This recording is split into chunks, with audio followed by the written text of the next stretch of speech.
हमारे साथ हमारे सहयोगी जुड़े हुए हैं। रंजन जी, अभी गोड्डा में क्या समीकरण बन रहे हैं, वहां कितना बीजेपी के लिए आसान, हालांकि बीजेपी का गढ़ माना जाता है गोड्डा सीट, लेकिन इस बार समीकरण क्या कह रहे हैं, चुनौती है या फिर नहीं है? देखिए, निशिकांत दुबे जो है वो जीत का चौका लगाना चाहते हैं, लेकिन प्रदीप यादव के इरादे कुछ और हैं और इस बार वो चाहते हैं कि जो पिछली हार उन्हें मिली है यहाँ पर गोड्डा लोकसभा क्षेत्र में, उसका हिसाब वो चुकता करें।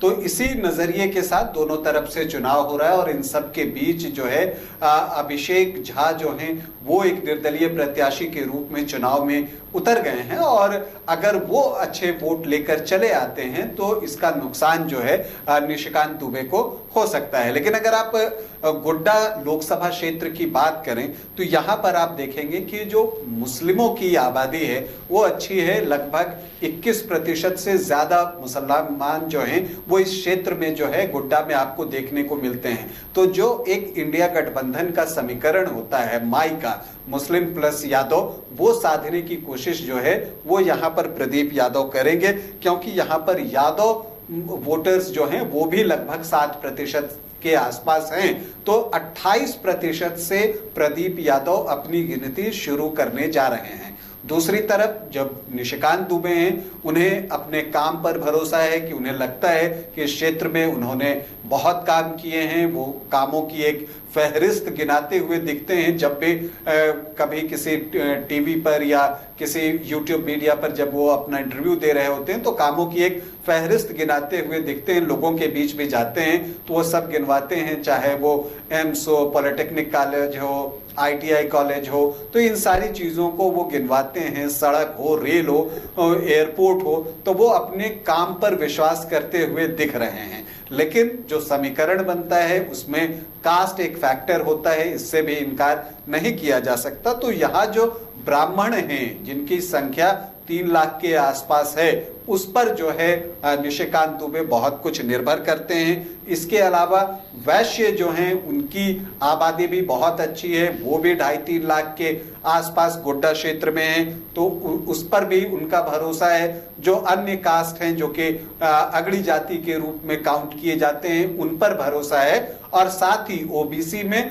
माइनस यादव जो है वो निशिकांत दुबे जो है अपने उसे वोट के तौर पर देखते हैं और इसलिए विपक्ष जो है वहां ये कोशिश कर रहा है, या प्रदीप यादव ये कोशिश करते हुए दिख रहे हैं कि वो निशिकांत दुबे को OBC विरोधी भी दिखाने की कोशिश कर रहे हैं। हालांकि निशिकांत दुबे इसका जवाब देते हुए कहते हैं कि मैं तो OBC प्रधानमंत्री हम बनाने जा रहे हैं और जब नरेंद्र मोदी प्रधानमंत्री बनेंगे तो मैं वहां पर सिर्फ हाथ उठाऊंगा। तो ये कोशिश जो है निशिकांत दुबे के तरफ से हो रही है। अब दूसरी तरफ प्रदीप यादव की बात की तो माई समीकरण से 28% और जो शेड्यूल्ड ट्राइब्स हैं यहाँ पर 12-13% के आसपास, उसमें बड़ा हिस्सा जो है वो प्रदीप यादव अपनी तरफ करना चाहते हैं। अब अगर इन सब के बीच में अभिषेक आनंद जो है वो अच्छी संख्या में ब्राह्मण वोट काट कर ले जाते हैं, तब निशिकांत दुबे को परेशानी होगी। और अगर ऐसा नहीं होता है तो फिर आमने सामने की लड़ाई में मुकाबला जो है बिल्कुल नेक टू नेक इस बार जो है यहाँ पर रहने वाला है। अगर हम बात करें तो आप देखिए तो गोड्डा है, जरमुंडी है और देवघर है, यहाँ पर आपको बीजेपी की बढ़त जो है एक एज जो है आपको दिखेगा।